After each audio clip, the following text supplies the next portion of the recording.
तर कुस्तीपटू हल्क होगान यांचा मृत्यू झालाय। वयाच्या 71व्या वर्षी त्यांनी अखेरचा श्वास घेतला। हल्कला हृदयविकाराचा झटका आल्याची माहिती मिळते। अधिक अपडेट घेणार आहोत। आमचे प्रतिनिधी सिद्धेश ताकवले हे आमच्यासोबत जोडले गेले। सिद्धेश, हल्क यांना हृदयविकाराचा झटका आला, यातच त्यांचा मृत्यू झालाय, काय माहिती?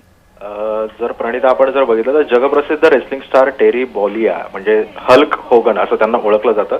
वयाच्या 71व्या वर्षी त्यांचं निधन झालेलं आहे। हृदयविकाराच्या झटक्यानं त्यांचं निधन झालं।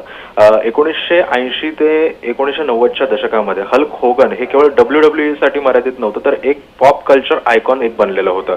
त्यांच्या दमदार शरीरयष्टी आणि करिश्माई व्यक्तिमत्व एक होतं त्यांचं। प्रत्येक घरामध्ये ते ओळखले जायचे, म्हणजे कच्च्या बच्चांपासून ते ज्येष्ठांपर्यंत प्रत्येकापर्यंत यांची ओळख होती। फक्त WWEच नाही तर केवळ हॉलिवूड चित्रपटांमध्ये सुद्धा त्यांनी अभिनय केलेला आहे। त्यांची एक स्वतःची ओळख निर्माण केलेली आहे। 11 ऑगस्ट 1953ला मी जर चुकत नसेल तर एक जॉर्जिया ऑगस्टा इथे एक त्यांचा जन्म झालेला होता आणि त्याच्यानंतर त्यांनी WWE मध्ये त्यांनी आपलं करिअर चालू केलेलं होतं।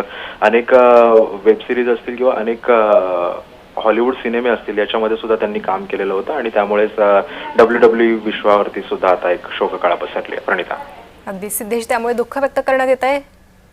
तर हल्क होगन यांची एकूणच कारकीर्द तुम्ही सांगितलेली आहे, मात्र चाहत्यांना देखील आता दुःखाची एक सावट चाहत्यांवर पसरलेला आहे। मात्र हल्क होगन यांच्यासारखे आपण म्हणू शकतो की ते कुस्तीपटू होते आणि कायमच शरीरयष्टी राखण्यासाठी दैनंदिन व्यायाम ह्या सगळ्या गोष्टी आल्याच असं असतं नाही। हृदयविकाराचा झटका आल्यामुळे प्रश्न उपस्थित केले जात आहेत।